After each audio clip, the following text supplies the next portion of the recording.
Viaje no tempo com Paulo Júnior e Leandro e a mim e tire do fundo do baú o seu melhor time de botão.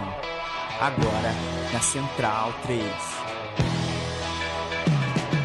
Qual é o nome do nosso amigo, Paulo? Não começa me pegando já, né? Ele deu um ganhozinho nas guitarras, né? Então, tem uma outra pegada, mas é outra. Uauá, de George Harrison. E este é o meu time de botão. Eu, Leandro Amin e Paulo Júnior, trazendo até você alguma história, algum caos, alguma trajetória, biografia, seja o que for. Paulo Júnior, que... Tudo bem? Tudo bem, novembro de 2019, hein? Chegamos. Lá se vai mais um ano. Eu te parabenizo pelo afastamento compulsivo de algumas redes sociais. Acho que você está certo. Eu andei voltando ao Instagram, não por vontade de voltar ao Instagram, mas para ver se eu saio um pouco do Twitter também. Entendi. Muito embora no Facebook, não sei se no Facebook não, no WhatsApp, não sei se você reparou nos últimos dias, o online agora tem um tracinho, você viu? Eu não sei porque eu tive que... Boa tarde, tudo bem? Boa tarde. Nada contra você, nada contra as suas mensagens, mas por questões profissionais eu tive que tirar os 2 palitinhos azuis. Perfeito, mas eu tirei. Fica online aí. Você aparece agora online? Se você ficar online, você vai me ver aqui, ó. Online. _line. Ah, separou a sílaba. Separou a sílaba, meter um hífen no online. Isso derruba editor de texto do WhatsApp. Eu nunca imaginei que o online pudesse ter. Eu acho que pra mim é um equívoco, acho que é um erro. Já que você falou das redes sociais, agradecer, né, nossas amigas e amigos que mandam tantas mensagens no Twitter. Essa é a parte boa, né? A parte ruim é que para cada mensagem interessante, querendo falar de alguma coisa do trabalho, de algum gosto em comum, tem trocentas falando nada, né? Então, nesse mar de inutilidades, tem coisa boa, sim. Pois é, mandar um abraço pro Carlos Eduardo Cabelo Predebon, inclusive, que nos ajudou no roteiro do programa, deste programa, né? O apelido dele? Episódio. Eu quero o apelido dele. Então, ele cantou esse nomão todo e nada. Ele pediu no e-mail para eu não chamá-lo de cabelo de boneca, igual eu fiz no minuto 56 do Trivela 240. Evidentemente, Carlos Eduardo, não me recordo disso. Cadu? Até porque nem sei, né? Não sei como é a sua lata, não conheço o seu rosto, mas é que o cabelo, né? Carlos Eduardo Cabelo Predebon. Muito legal teu e-mail, viu? A ajuda aqui. Ele tá lendo, por coincidência, ele tá lendo a Bíblia do Flamengo. Acho que é esse o nome da brincadeira aqui, com prefácio do Zico. Tá mal ou não? E esse livro aqui é um livro que meio enciclopédia aqui, ó, com mapinha de calor. E ele te mandou uns detalhes pro programa de hoje. Me mandou uns detalhes. O programa de hoje é sobre o Flamengo do Dida. Saiba você, Paulo Júnior, que o Flamengo que a gente decanta hoje aqui em novembro de 2019 vai jogar uma final de Libertadores em breve. Ufa! É um timaço, de fato, um time que foi Achei montado... que você ia falar, vai ser campeão brasileiro, pra eu poder falar, ufa! Vai ser campeão brasileiro. Porque é um dos mais anunciados da história, né? Sem dúvida. A tabela virou mero requinte burocrático, né? Sem dúvida. E, além disso, o fato de ter vários jogadores com um mercado na Europa provoca uma discussão ao redor desse Flamengo de 2019, né? É precipitada a discussão, mas eu compreendo a discussão. Qual é o lugar desse Flamengo na história? O Flamengo de Gabigol, Gerson, Felipe Luiz, Rafinha, Diego Alves, tantos outros aí, se junta à mesa com outros Flamengos, o do Zico, por exemplo? Eu não sei. O que a gente sabe é que, no melhor dos casos, se tudo realmente der certo, esse Flamengo for ainda por cima longevo, essa galera, esse quadro vai dividir parede com pelo menos outros 2. O Flamengo do Zico, claro, dos anos 80, e o Flamengo do Dida. É precipitado por uma questão muito simples, né? O maldito do resultado. Infelizmente, ou felizmente, né? Ou é isso mesmo, a gente tem uma certa ansiedade para as coisas, né? Por isso que, inclusive, as pautas do programa dependem de um distanciamento histórico, né? Hoje, por exemplo, anunciou a despedida o Davi Villa.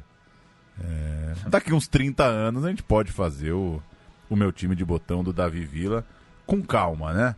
Com calma e sempre. Exatamente. O Flamengo do Zico a gente conhece muito bem, aquele time campeão mundial de 81, que colecionou títulos estaduais, nacionais, cheio de craques, o 11 clássico do Flamengo, que durou até o fim dos anos 80, quando o Zico voltou da Itália, ou até a gente pode considerar o começo dos anos 90, se a gente colar aquele time de 92, campeão brasileiro, com Júnior, dessa vez maestro no meio-campo. O que une esse time ao time do Flamengo do Dida, que é o programa de hoje, além da camisa, é o fato de que o Zico, o principal astro, não só daquela época, mas o grande nome da história da camisa rubro-negra, ele foi flamenguista, é flamenguista, mas na infância foi um grande fã do Dida, né?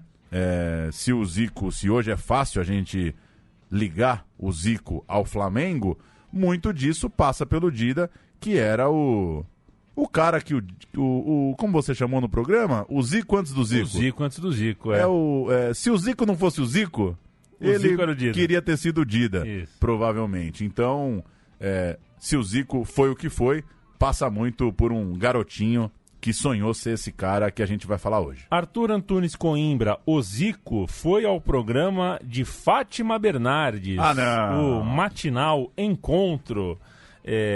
Vou defender o Encontro. Não. Vou defender. Não. O Encontro me fez parar de ir na academia, cara.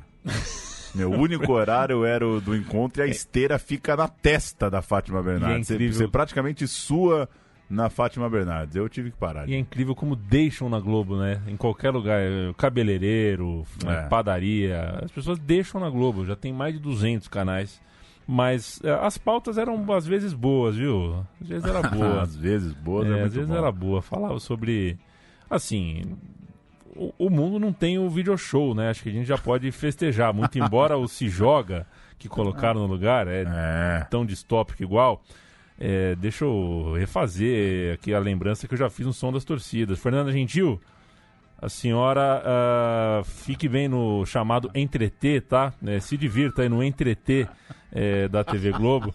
Infelizmente vivemos muito tempo com você aqui no esporte. Você gosta de entreter? Você que gosta de abreviações, não entreter. gosto de abreviações, não gosto de entreter. Mas enfim, o Zico foi no encontro. O Zico foi no encontro, a Fernanda Gentil pisou na bola, não estava lá, mas a gente vai ouvir o que o Zico tem a dizer sobre o Dida. Olha, primeiro era no Dida que foi um ídolo do Flamengo e foi o único jogador que botou o Pelé no banco. O Pelé era... Que azar que ele deu, saiu justamente na época do Pelé. Nossa. Ele jogou a Copa de 58 e o Pelé surgiu e tal, e aí lógico, o Dida foi um dos grandes ídolos do Flamengo e ele era o camisa 10 do Flamengo, e o meu sonho era um dia vestir a camisa que foi do Dida. Então lógico que a gente imitava. Eu vi, primeira vez que eu fui ao Maracanã foi para ver o Dida jogar. O Flamengo foi campeão justamente foi contra o Corinthians, ó. Foi em 61, o Flamengo campeão do Rio e São Paulo. E o Flamengo ganhou e o Dida fez um gol. Então o Dida era o xodó. A referência, né? E como ele surgiu em 55, eu estava com 2 anos, meus pais diziam que uma das primeiras palavras que eu falei, depois de pai e mãe, era Dida. Então... Vamos falar dessa final de 61. Papai, viu? Mamãe e Dida. Papai, Mamãe e Dida. Edivaldo, né? A gente já podia imaginar. Dida é o Edivaldo Alves de Santa Rosa. Alagoano, começou a jogar bola no CSA e aos 18 anos, portanto em 53, ele foi visto batendo bola por diretores do vôlei do Flamengo, vôlei feminino do Flamengo, que estava fazendo excursão lá em Alagoas. E os caras viram o moleque fazer chover, chamaram para uma peneira e ele acabou assinando contrato com o Flamengo no ano seguinte, em 54.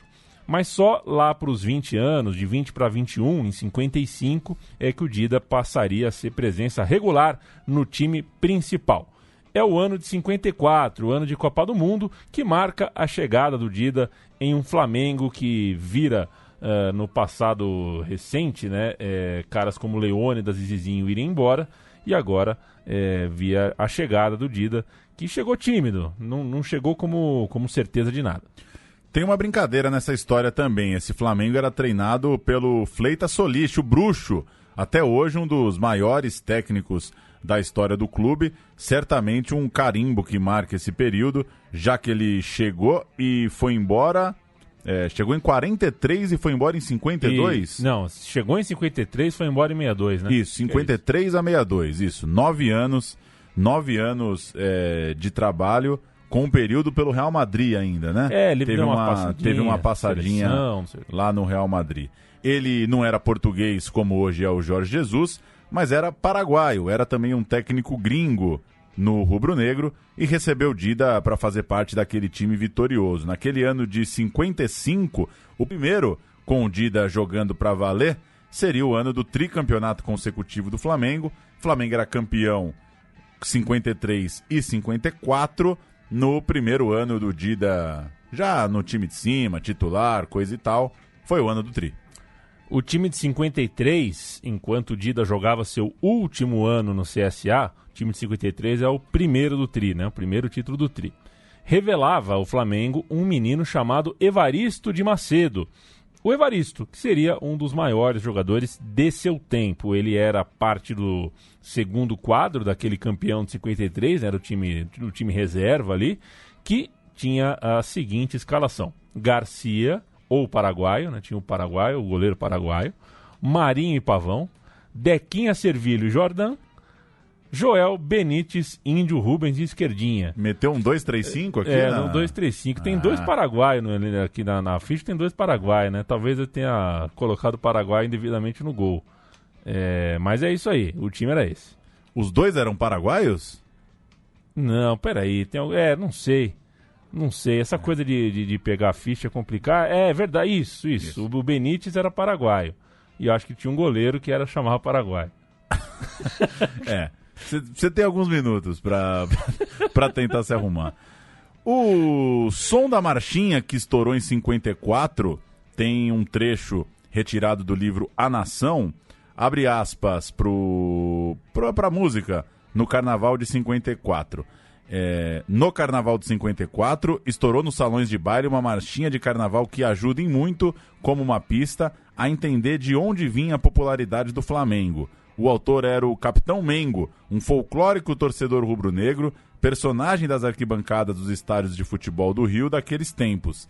A letra cantava: Dr. Gilberto, quero tricampeonato, Mr. Solis, quero ser tricampeão, 4-2, 4-3, 4-4, imitando é uma boa imitação, Mengo, tu és o maior, Mengo, tu és o farol, ser Flamengo é viver num desacato, ser Flamengo como capitão. Tá aí a música tirada do livro A Nação, esse contexto de como o Carnaval de 54 brincou já com esse time histórico do Flamengo. A gente vai ouvir Império Serrano, campeã do Carnaval de 55, é isso? Isso, é aquela história, né? A gente não achou a marchinha, aí vai de samba um pouquinho só pra fazer uma graça chamada almofada sonora.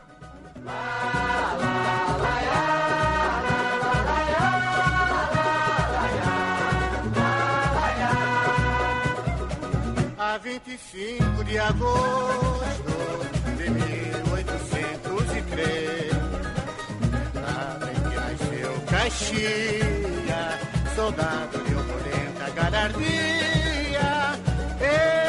Este bravo guerreiro, hoje patrono do exército brasileiro, com elevado espírito de estadista, pacificou do norte a sul. Quem foi a vice-campeã de 55, Paulo? Mangueira? Perfeito, acertou. Sempre que alguém pergunta alguma coisa pra quem não sabe nada de carnaval, a pessoa fala Mangueira. A pessoa vai no Mangueira, claro. Tá resolvido, viu? Eram 3 paraguaios no elenco. O goleiro que a gente cantou aqui, o Garcia, era paraguaio. Tá. Assim como o glorioso Benítez. Os 2 eram paraguaios. E havia mais um que não estava no scratch inicial. Entendi, tá explicado. Este é o samba, então, campeão de 55, o samba da Império Serrano, que a gente põe no lugar da marchinha não encontrada. Foi com marchinha e tudo que o Flamengo buscou o bi em Opa, em 5-4, né? Pelo amor de Deus. Em 5-4, a gente ficou confuso com essa coisa da saída do Solís. Em 5-3, já contamos. 5-4 agora o Flamengo no bi. E já mirou o tri em 55. Agora o Evaristo de Macedo era titular e tinha também um tal de Zagallo compondo a linha de ataque, que para 55 só teria uma mudança no time regular, no time titular. Justamente a entrada do Dida. Ao lado do Joel, do Evaristo, do Paulinho e do Zagallo, ele fazia a linha de ataque. Em 55, Dida fez 15 gols no Campeonato Carioca e foi vice-artilheiro, mas ele tinha 11 até o último domingo de jogos. Significa então que na partida decisiva ele meteu 4 gols. Flamengo e América fizeram a final do campeonato de 55 e no jogo 1 deu Flamengo 1-0, gol do Evaristo. No jogo de volta, o América enfiou um histórico e estrondoso 5-1, forçando um terceiro jogo e chegando no dito cujo com vantagem, né? Como tinha saldo de gol maior, tinha o resultado do empate a seu favor. Foi quando então Dida fez o seu grande jogo, um jogo marcante. Flamengo 4, América 1, 4 gols de Dida.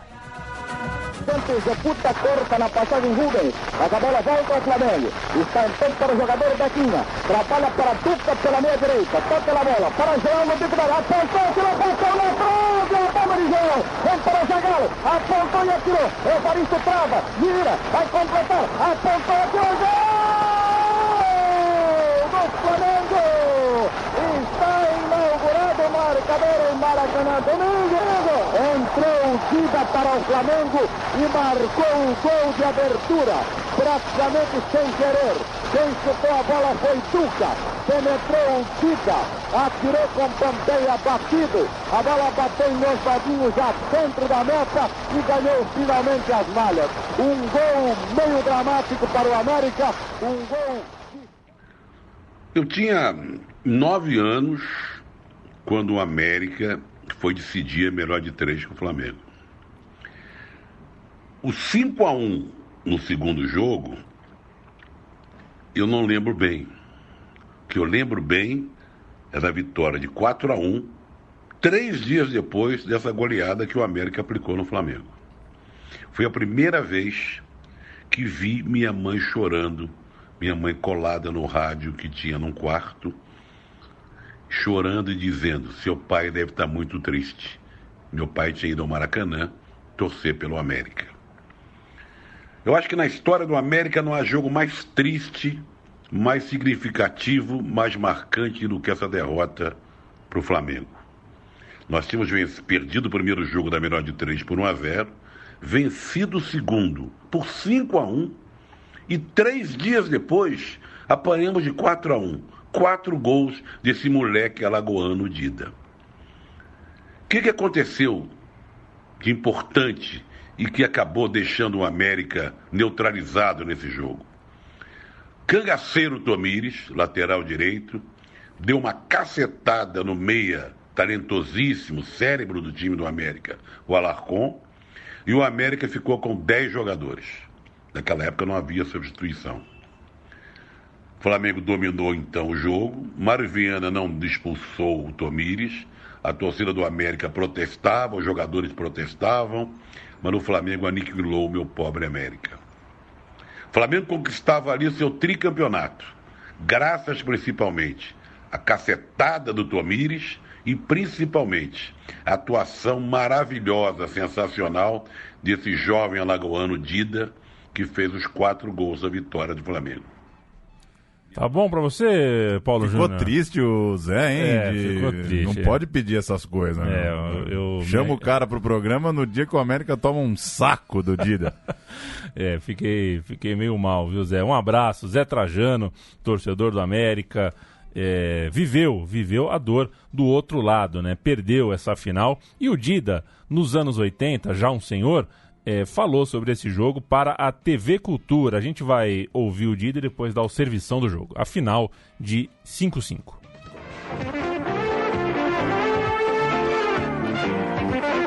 No jogo final do campeonato de 55, onde o Flamengo conquistou, onde foi tricampeão, você marcou 4 gols contra o América. Eu estou errado em dizer que você foi o homem que deu o tricampeonato para o Flamengo? Eu não diria errado, porque eu seria até brusco em dizer isso. Errado não, mas a verdade é que foi um conjunto, foi um todo que deu. Eu fui o homem que Deus marcou para finalizar, para fazer, sei lá, no momento. Mas o grupo era muito bom, não foi o Dida de maneira alguma que deu o tricampeonato. Foi um grupo que era homogêneo e eu tive a felicidade de ter sorte no momento. Que eu podia, em outros jogos não perdi tantos gols, poderia, mas naquele não, estava fadado a ser o autor dos gols. Tanto que a primeira partida... Modesto, né? Jogador de bola tem, modesto, mesmo décadas depois de se aposentar. Se vem me entrevistar com 80 anos, eu falo que... Foi Deus? Foi eu e mais 10 mesmo. Toca a bola e pronto. Dida é o retrato, portanto, no jornal, o nome da crônica. O Flamengo é tricampeão pelos pés de Dida. 4 gols numa decisão, hein? É o segundo tricampeonato do Flamengo na história, algo que é bastante valorizado, porque ser tri-estadual era uma cerejona no bolo. O serviço, né? Flamengo 4, América 1, local Maracanã, juiz Mário Viana, e o Flamengo é seu. Chamorro, Tomires e Pavão, Servilho, Dequinha e Jordan, Joel, Duca, Evaristo, Dida e Zagallo. Técnico era o Bruxo, Fleitas Solite. O América jogou com Pompeia, o Constellation, né? O Constellation, né? Rubens e Edson, Ivan, Oswaldinho e Hélio, Canário, Romero, Leônidas da Selva, Alarcon e Ferreira. Alarcon ou Rivaldo, hein? Cara, sabe que eu andei falando com um ex-jogador de bola que... Que disse que o Alarcon era bom mesmo. Não, que disse que o Rivaldo era, sei lá, que o Rivaldo é um pouco de um mistério. Mas o Rivaldo é um mistério, né? O Rivaldo é. O Rivaldo é um mistério. Já ouvimos o Trajano, então seguimos o barco. O Flamengo entrou para a história com o apelido de Rolo Compressor, campeão em 55, tricampeão, mas o Campeonato Carioca não reserva ao Clube da Gávea um tetra ou um pentacampeonato, porque em 56 dá Vasco, em 57 dá o Botafogo de um tal de Garrincha, que também, né, já vinha perseguindo essa taça, querendo quebrar a sequência flamenguista. Era sem dúvida o campeonato mais disputado, mais equilibrado do Brasil. Além do América, tinha 4 esquadrões na mesma disputa. Em 57, por exemplo, era o Botafogo de Garrincha, de Newton Santos, contra o Fluminense de Tele, Castilho e Escurinho. Também contra o Vasco de Vavá e Bellini e contra esse Flamengo que a gente acabou de cantar, de Dida, Evaristo e tantos outros. Sem um campeonato nacional, os estaduais carregavam toda a importância, carregavam um peso inigualável no país. E já que estamos em 2019 e o campeonato estadual hoje é tratado com certo desdém por todos, né? Pela federação, pelos clubes, pela imprensa, pela torcida, pacote completo, a gente aproveita que em 56, 57 o Flamengo não levantou essas taças mais importantes para citar uma lista de títulos do Dida pelo clube, aquela coisa que muita gente pode tratar como não oficial, né? Pode parecer coisa menor, mas vale esse registro de que não tinha tanto campeonato assim para jogar e muitas dessas conquistas são sim muito importantes. Tem quem queira tirar, né, os jogos não oficiais da conta do Pelé. Torneio Internacional do Rio de Janeiro, de 54, deu Flamengo. Torneio Internacional Gilberto Cardoso, de 55, o Flamengo venceu. Como venceu também o troféu Almana Idrottsklubben, em 57. O troféu Ponto Frio Bonzão. Esse pode tirar. Esse aí pode tirar, brincadeira. O troféu Sporting Clube de Portugal, em 58. Torneio Internacional de Israel, em 58. O Hexagonal de Lima, em 59. O Torneio de Verão do Uruguai, em 61, o Torneio da Tunísia, em 62, e o famigerado Troféu Naranja, em Valência, no ano de 64. Tudo competição que quase todos aqui, o Flamengo pôs o pé na estrada e o Dida foi junto. Muita taça para levantar, tudo pelo Flamengo, mas vale a gente lembrar também que em 52 ele foi parte do CSA, campeão alagoano. Então a gente fala agora um pouco de seleção brasileira, depois desse resumo do Dida no Flamengo e a lembrança do CSA, já que a gente chega em 58 e o camisa 10 do Flamengo tem que, né, ter um desejo de estar na lista. Quem vai imaginar que o cara que vem fazendo o que fez não vai estar na Copa do Mundo? E ele não só esteve, como acabou sendo titular. Em maio de 58, com a camisa 10 do Brasil, fez um gol de calcanhar, marcou na goleada brasileira sobre o Paraguai por 5-1. No segundo tempo, saiu Dida, entrou Pelé, e a briga por posição era essa. O Dida levava vantagem por ser mais experiente, mais velho, e o Pelé, muito jovem também, como muita gente vai lembrar, não chegou 100% fisicamente para a Copa do Mundo. Nos últimos amistosos antes da Copa, Dida era ainda titular da seleção brasileira e assim estreou na Copa do Mundo. Himmersvallen, em Uddevalla, na Suécia. Nomes... que bom que a Áustria caiu para você, Paulo Júnior. Deixa comigo. Grupo 4 da Copa do Mundo, Olodum, Apostos, o Brasil chegando junto. O estudão da Globo, né? Exato. Camisa social, aquela tela lá atrás, o Caio Ribeiro mexendo nos bonequinhos. Aquela loucura toda. E o Brasil, depois de passar uns 80 dias, onde que foi mesmo? Caxambu? Não sei pra onde é que deu foi. Uma andada boa, né? O Brasil passou, concentrou um tempão em alguma... Não era Caxambu, não. Era algum lugar, uma cidade pequenininha. Gilmar, Dessordi, Bellini, Orlando, Newton Santos, Dino Sani, Joel, Didi, Mazola, Dida e Zagallo, técnico Vicente Feola. Áustria, Zandvoort, Hala, Soboda, Hanap, Rappel, Kohler, Horak, Senekovitsky, Buzek, Alfred Korner e Schläger. O técnico era o grande Karl Lauger. 3-0, 2 gols de Mazola, que no filme do Pelé fizeram ser um cuzão, né? Fizeram o filme do Pelé. Vamos escolher um cara pra ser o cuzão do filme. Botaram o Mazola, é brincadeira. Mazola fez 2. Newton Santos, o maior, né? O maior na sua posição, fez 1. Brasil meteu 3-0 na Áustria. O Brasil tinha uma boa safra. Não tinha esse papo da geração, é mais ou menos. Não, o Pelé, por exemplo, ele tinha 17 anos só, não sei se vocês já ouviram isso. Já ouvi essa história. Tava no banco, meio baleado, você pode lembrar do Julinho Botelho, que tava de fora porque achou injusto, né, jogar a Copa do Mundo trabalhando fora do Brasil.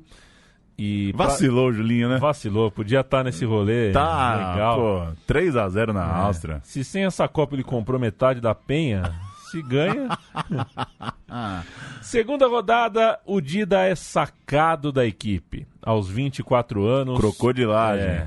Saiu do time. Quem entrou no seu lugar foi Vavá, do Vasco, então com 23. Isso tudo porque a gente não citou também Almir Pernambuquinho. Craque. Seria convocado se o Pelé não tivesse reunido alguma condição de se recuperar, né? Física. A gente tá falando de Pepe, que não jogou. Craque. E claro, do Garrincha, 24 anos, outro nome que estreou na Copa, né? Jogou a primeira rodada sentadinho no banco, ou seja, não jogou. No ataque também havia o Joel, companheiro do Dida no Flamengo, titular até a rodada 3, que foi a rodada decisiva. Olha só quantos atacantes a gente não citou aqui, né? Dava pra fazer uma bela... tudo gente da pesada, né? Tudo gente com história de verdade, né? Nos clubes. Tudo graúdo.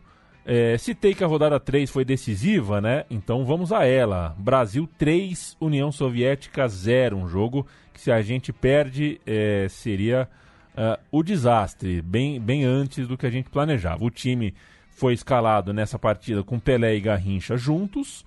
Pelé e Garrincha nunca perderam uma partida juntos, né? Essa dupla se solidificou no time titular e o Dida perdeu espaço. Por isso, viu o resto da Copa no banco, pegou na taça, beijou a taça, ganhou prêmio, mas o camisa 21 daquela seleção não entrou em campo na fase final. E se joga o Dida, podia nem ter Pelé, né? Pois é. Quer dizer, o cara... fazendo trocentos gols. Em 58 ele fez o quê? Quantos gols? Ele fez 58 só no Paulistão, né? Então. Não ia dar. O Dida, tendo que dividir espaço com tanta cobra, acabou sendo, para sua geração, para sua torcida, mais ou menos o que o Ademir da Guia também passou, aquela coisa de jogador, unanimidade no clube, ídolo total de uma geração. Rogério Ceni, mas com Rogério também, mas com esse gostinho de pouco aproveitado na seleção, né? De uma vontade de ter visto o cara com mais rodagem com a amarelinha. Ainda assim, mesmo ele não tendo uma grande carreira com a camisa da seleção, ele teria ao menos mais 2 grandes conquistas pelo Flamengo e que a gente vai contar agora. Uma delas é o Rio-São Paulo de 1961, competição com 10 equipes, 5 de cada estado, em um país, né, um Brasil, que agora já nacionalizava o seu futebol, né? Já havia a Taça Brasil, a comunidade da bola que já flertava com alguns formatos robustos, competições interestaduais, que dariam, que ensejariam o que a gente entende hoje por Campeonato Brasileiro de Futebol. O Rio-São Paulo era uma forma de você unir aí os 2 principais estaduais em um torneio só. Um novo futebol se desenvolvia, todo mundo de olho nesse torneio, e o time da estreia flamenguista, que por sinal foi uma péssima estreia, 2-1 para o São Paulo no Morumbi, o São Paulo do Desorde, do Canhoteiro. O Flamengo era o seguinte: Fernando, Joubert, Bolério e Jordan, Nelsinho e Carlinhos Violino, Joel, Gerson Canhotinha, Henrique, Dida e Babá. Entrou o Moacir, campeão do mundo. Muitas mudanças com um elenco bom, mas nada, né, não estelar, nada de outro mundo. E colocado em dúvida na terceira rodada, quando depois de bater o Palmeiras, tomou no Maracanã, diante de 90 mil pessoas, um sonoro 7-1 do Santos, que jogou com a linha de ataque Dorval, Mengalvio, Coutinho, Pelé e Pepe. Vai ter maldade, hein? Vai ter áudio desse 7-1? Vai ter, porque a torcida do Flamengo foi grande nessa tarde ou noite no Maracanã, né? As 90 mil pessoas. Claro, nem todos eram flamenguistas ali. Era uma época que a galera ia ao estádio, né? Não ia só ver... A relação era com o futebol, não só com o seu clube. Aliás, tá cada vez mais assim o futebol, né? A tendência é que só piora. As pessoas se relacionam só com o seu clube, com as notícias do seu clube e com as teorias conspiratórias do seu clube e com tudo que envolve só o seu clube, e se desfrutar de um futebol está cada vez mais difícil. Mas para ver o Pelé todo mundo ia. 90 mil pessoas no Maracanã, Santos 7, Flamengo 1, a Jovem Pan narra e a torcida do Flamengo aplaude o seu algoz. Um na bola, outro na cobertura, Pelé colocado atrás, Dorval tenta ir sozinho, enquanto Pelé preocupa um dos homens, Dorval procura fintar, não consegue, atrás para Pelé, Pelé recolheu, esperando o Dorval, foge pelo meio, domina Nelinho, invade a área, vai para a boca do gol, chutou, gol!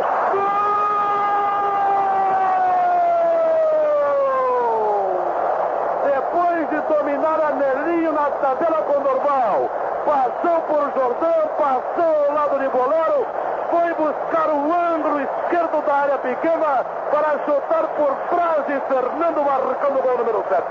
Outra marca de Pelé, aplaudido pela torcida do Flamengo. Isso é o mais duro, que o Flamengo é Flamengo, batendo, apanhando, empatando, lutando. E quando a torcida do Flamengo aplaude uma jogada do adversário, é porque ele já conquistou o auge na manifestação dessa torcida. Aos 20 minutos. Ele não sabia, né? Tá absolvido o narrador. Não sabia quem era o Pelé. A torcida do Flamengo... se antecipou aí ao que seria hoje em dia. Se pudesse voltar no tempo, cada um que viu o Pelé em campo teria aplaudido-o. E é por causa do Pelé que todo mundo é ruim de bola, né? Já falei isso um pouco aqui, né? Essa irritação, né? Essa sensação que nenhum lateral do Campeonato Brasileiro sabe dar um cruzamento, vem dessa turma aqui.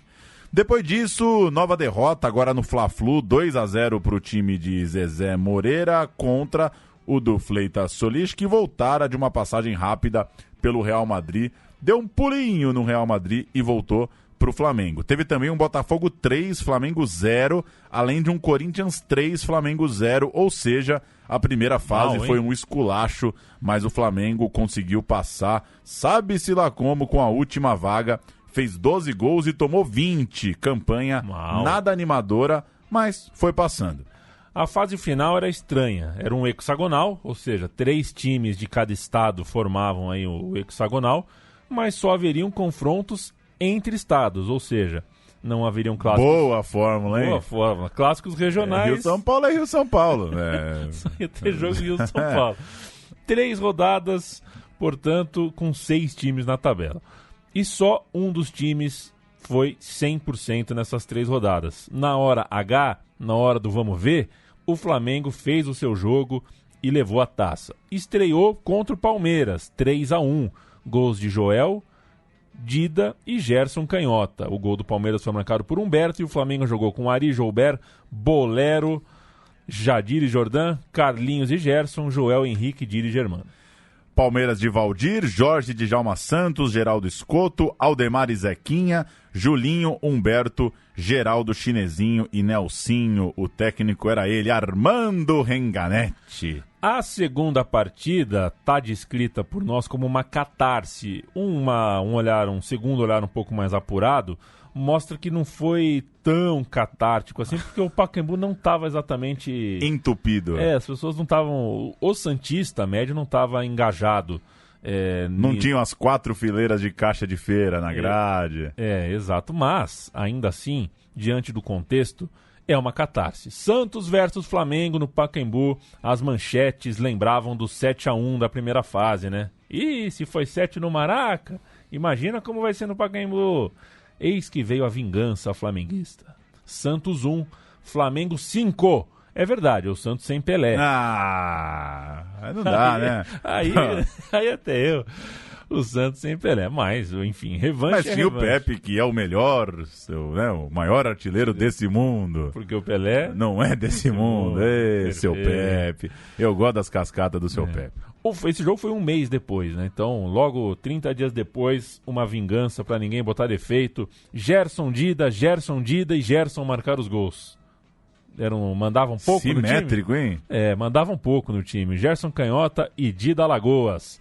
E ficou bem claro ali que eles eram mesmo a referência. O gol do Santos marcado no final foi do Coutinho. Porque quando perdia era do Coutinho, né? Quando ganhava e marcava os gols do Coutinho pro Pelé, né? Aí não dá também. Aliás, a ficha do 7-1, quando eu fui olhar a ficha do 7-1, tá lá, gols do Santos.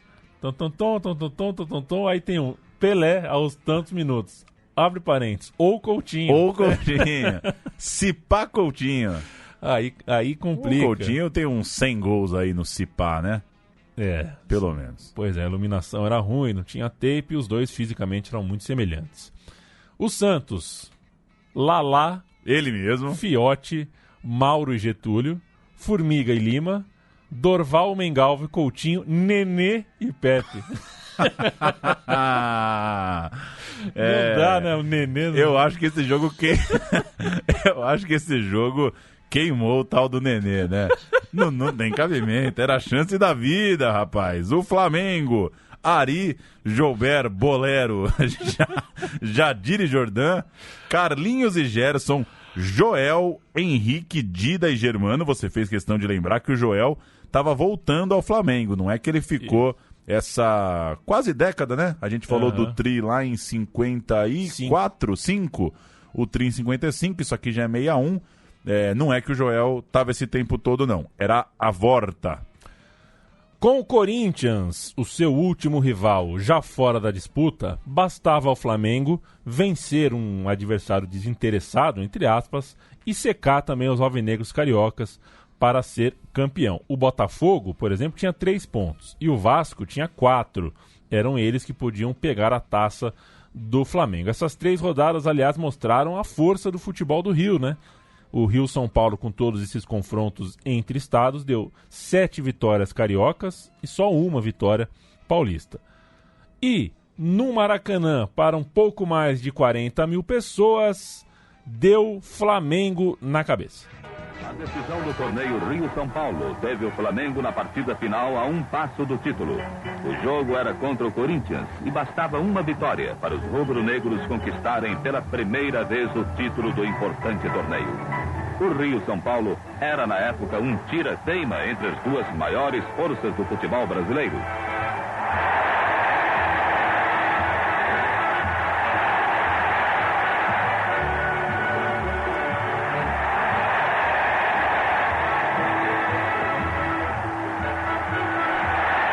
Vai ficar difícil, Canal 100.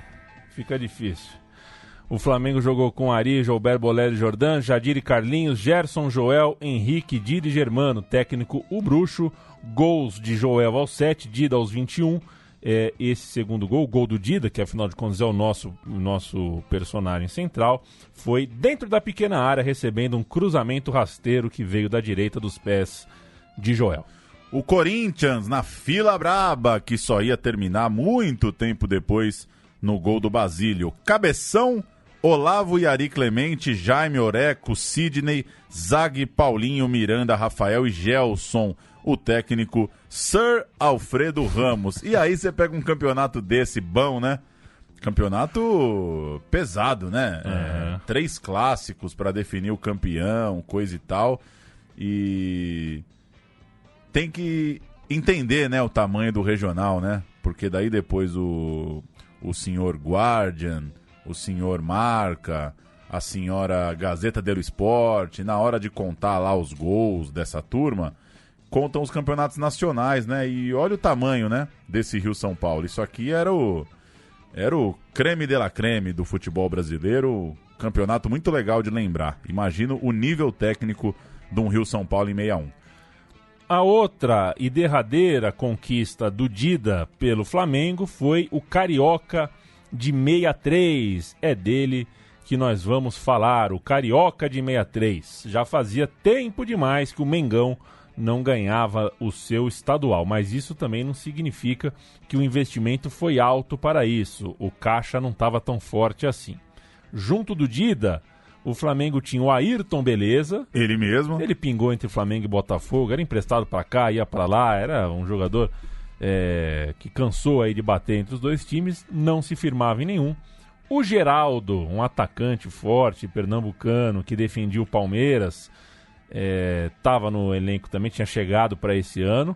E outro que chegou foi o Oswaldo Ponte Aérea. Ah, garoto! Oswaldo Ponte Aérea, ele brilhou no São Paulo, mas tinha esse apelido por pegar muitas vezes o voo, né? Ele vinha muito do Rio Brasil. Puta apelido, hein? Apelido.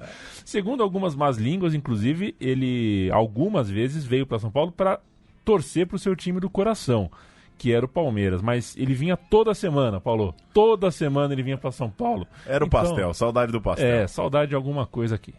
Nesse ataque também cabia o espanhol, que era o José Armando, um jogador que nasceu na Galícia, mas aos 14 anos chegou no Rio de Janeiro com o pai. O pai dele largou tudo para tentar a vida aqui no Brasil e acabou virando ponta direita do Flamengo. Estava no fundo daquele time de 61, foi emprestado ao Corinthians, mas em 63 tinha uma chance como titular. Era veloz o tal do espanhol, mais tarde jogou bem no Atlético de Madrid, onde era chamado de Ufarte, não espanhol, até porque pão francês na França é pão.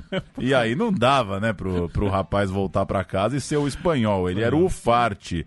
Ele lá encontrou, por exemplo, o Evaristo de Macedo, né? Jogou anos de Liga Espanhola contra o Evaristo de Real e de Barcelona. Traíram o Evaristo, né? Coisa feia, né? Coisa feia. Sei lá, né? Cada um faz o que quer, né? O Figo, né? O Ronaldo tá nem aí, né? O Figo tá nem aí também. O Evaristo acho que tá aí, mas vindo do hemisfério sul pode, né? O Ronaldo pode também, faz o que quiser. Ao campeonato, senhoras e senhores, o Flamengo estreia com 2-0 contra o Canto do Rio, 2 gols do Gerson, o canhota.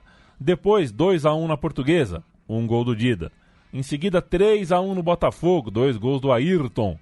Em seguida 5-0 no Campo Grande, depois 5-0 no Madureira, 1-0 no Bom Sucesso. O time começou muito bem, demorou 7 rodadas aí para ter uma primeira parada, primeiro tropeço, e foi para o América. América 3, Flamengo 1. O time, que agora está treinado pelo Flávio Costa, o campeão do mundo, Flávio Costa, né? Flávio Costa é campeão do mundo? Não. Flávio Costa perdeu o Maracanazo. Flávio Costa do Maracanazo, sai pra lá. O time parecia azeitado desde o princípio e era muito forte defensivamente também. A gente vai ver essa força defensiva ao longo da campanha. O primeiro duelo contra Vasco e também contra Fluminense acabou 0-0. E no retorno, uma nova sequência positiva aconteceu ao Flamengo, mais um 0-0 em clássico, agora contra o Botafogo também aconteceu, e o sinal que dava era de que aquele Flamengo era impiedoso quando pegava times pequenos e pragmático quando enfrentava os times da mesma força. É uma receita que costuma dar em título. Faltando 5 jogos para o fim, tudo embolado, mas o Vasco um pouco mais fora da briga. Na liderança, o Flamengo perseguia o Fluminense, 1 pontinho atrás, e o jogo contra o Vasco foi um verdadeiro inferno. Foi a tarde de Ayrton Beleza no Flamengo, o grande jogo da sua vida, a canequinha guardada lá na estante da mamãe. Fez 3 gols, inclusive o último, quando o jogo estava 3-3, e esse 4-3 para o Flamengo, arrancado na marra, de virada, pressionou o Flu, que viu o Flamengo chegando, jogou um pouco mais pressionado, derrapou na rodada seguinte, 0-0 diante do América. E o Flamengo, com 3 jogos pela frente, virou novo líder, depois de fazer 3-1 no Bangu. Ou seja, Flamengo alcançava ali o Fluminense em pontos, eles venceram as 2 partidas antes da final e, portanto, o Fla-Flu, a rodada derradeira que tinha um Fla-Flu marcado, acabou virando uma finalíssima, já que o Fla foi buscar o líder, chegaram em condições de disputar o título naquela rodada final. Grandes jogos, grandes conquistas. A cereja do bolo.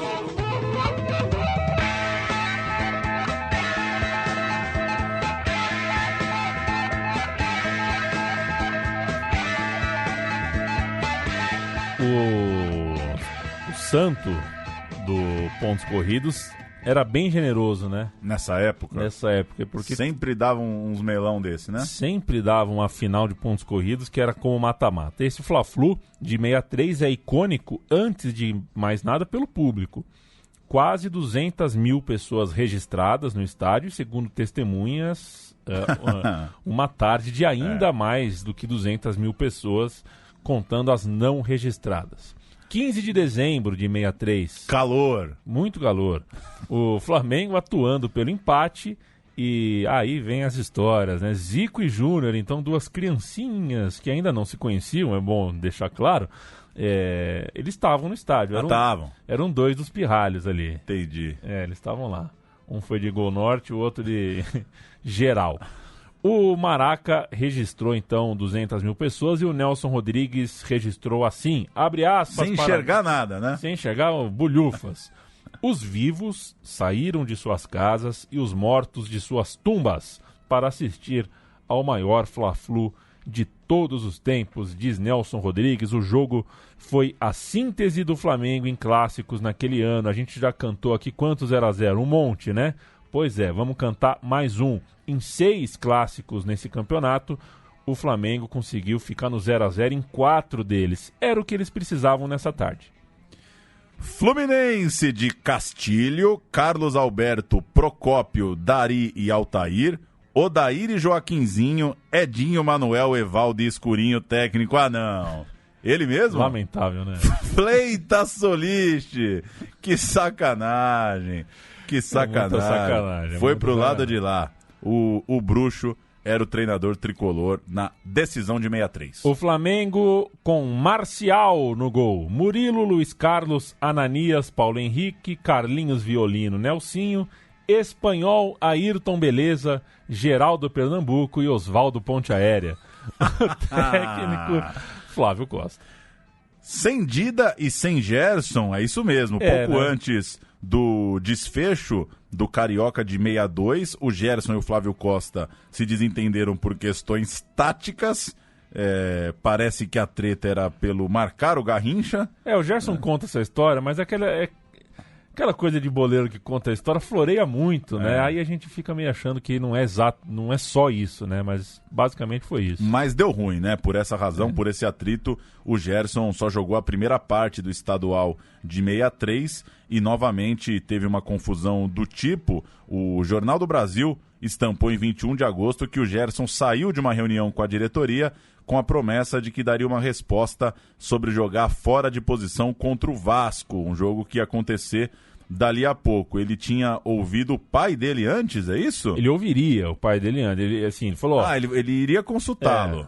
Vou dar uma olhada o que o velho acha. Isso aí. E o treinador que se dane, né? Eu vou ver o que o velho acha. Era só uma mudança de posição, tá? E o fato é que ele jogou naquela partida, foi um 0-0 com a maioria dos clássicos no período. Mas foi seu último. Tinha um preço estipulado para o passe e o Botafogo, já sacando que o Gerson estava meio de saco cheio no Flamengo, topou pagar. O Gerson foi pro fogão.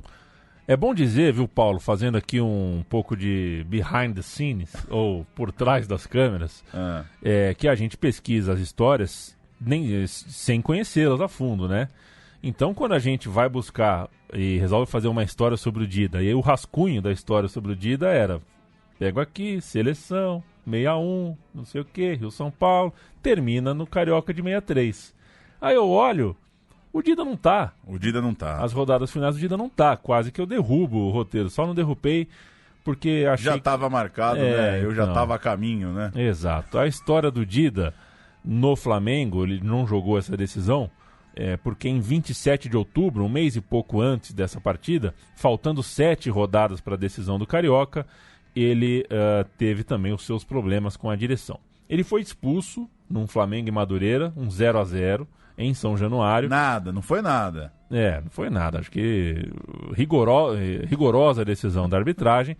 E isso complicou a situação do time no campeonato. Esse 0-0 foi fundamental para o Fluminense assumir a liderança. E ele, quando voltou da suspensão, não estava no time titular. E na sequência também deteriorou a sua relação com o técnico, que já não era muito boa, então foi parar na Portuguesa de Desportos a partir do ano que vem. O Correio da Manhã, de 21 de julho de 63, portanto antes dessa expulsão, antes de Flamengo e Madureira, já mostrava sinais de fumaça. O Dida tinha renovado o contrato com o Flamengo, mas era uma renovação que na verdade dava fim ao que o jornal chamava de rede de intrigas. Fala, é aquele tipo de novela, né?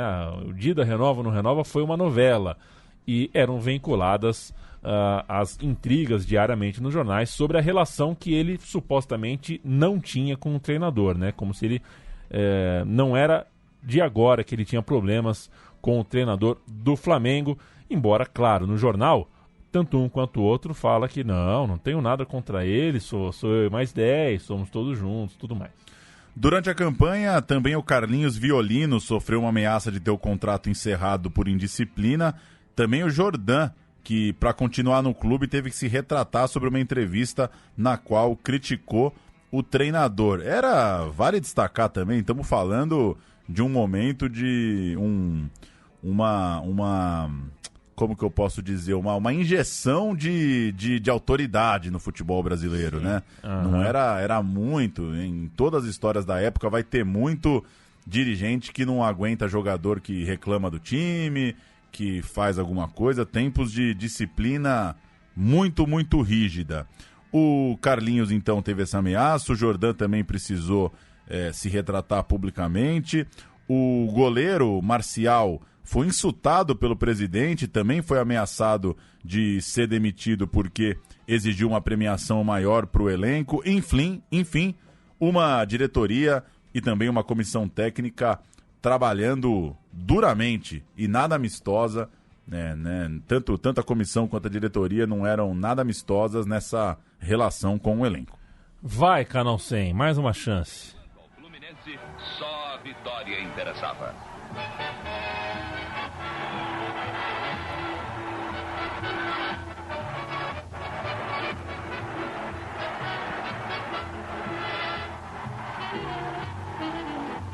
Canal 100, hein?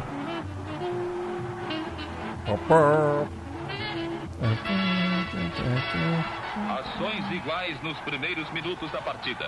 Fluminense e Flamengo revezam-se no ataque. E como em ambos o setor defensivo é melhor, era prevista a dificuldade de se atingir o fundo das redes.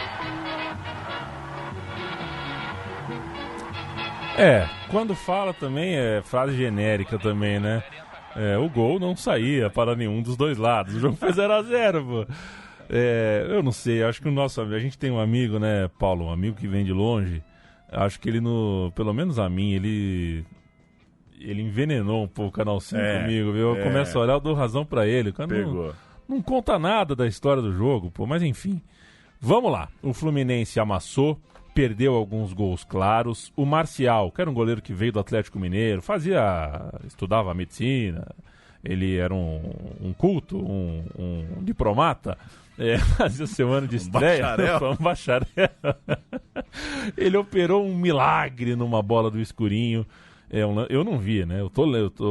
É o que o jornal disse. E o Flamengo levou, assim, com defesaças e defesinhas, um dos estaduais mais importantes da sua história. Na base do sufoco, do Oxo, do 0-0, mas retratado pela crônica da época como um 0-0 convicto, não casual, de um time que era propositalmente mais seguro na defesa do que forte no ataque e que em campo se aproveitou naquela partida do nervosismo do rival.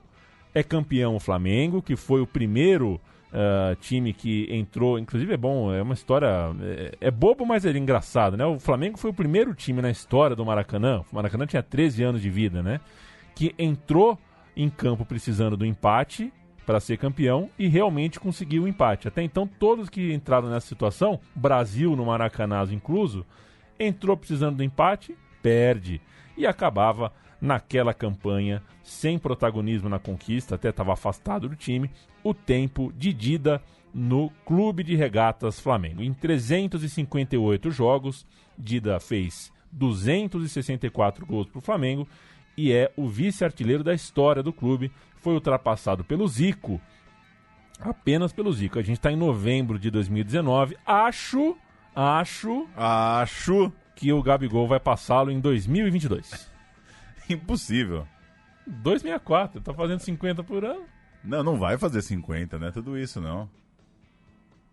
Não. Não? Não é possível. E também não vai ficar 5 anos, né? Não tem paciência, né, dos grandes. O pessoal é muito impaciente. O pessoal, né? Tá na loucura, velho. O português tem 20 jogos no Brasil. Estão falando no cara na seleção. Tá todo mundo louco. O Dida morreu em 2002 e em 2004 os seus ossos quase foram removidos da sepultura lá do cemitério São João Batista, no Rio, por falta de pagamento. Lá no estádio Rei Pelé, em Maceió, um busto do Dida está ao lado do busto de Zagallo, 2 campeões mundiais em 1958. O Dida também passaria pelo Júnior de Barranquilla antes de se aposentar em 68, deu essa passadinha no futebol colombiano. Mas essa é uma outra história, né, Paulo?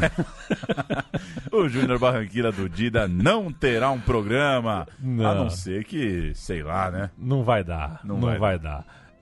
Mas, como ele foi para a Portuguesa, a gente termina só pela facilidade de ter em mãos uma narração muito boa de março de 64, que mês fatídico para o nosso país, né? Março de 64, mas foi antes do começo daquele período horroroso. O Dida seguiu a sua vida e na voz de Almalo Silva gente vai terminar com um gol de Dida pela Portuguesa contra o São Paulo no Pacaembu. Paulo Júnior, valeu! Você cuide-se bem, ok? Falou! Circulando ali com o jogador Pampolini tentando enviar na frente, era para o jogador Henrique. Entretanto, cortou o São Paulo com o Jurandir, a bola voltou para Dida, Dida para Henrique, abriu o jogo bem para a extrema direita, Nevaldo recolheu, cruzou perigosamente para Dida, de cabeça no canto, é gol!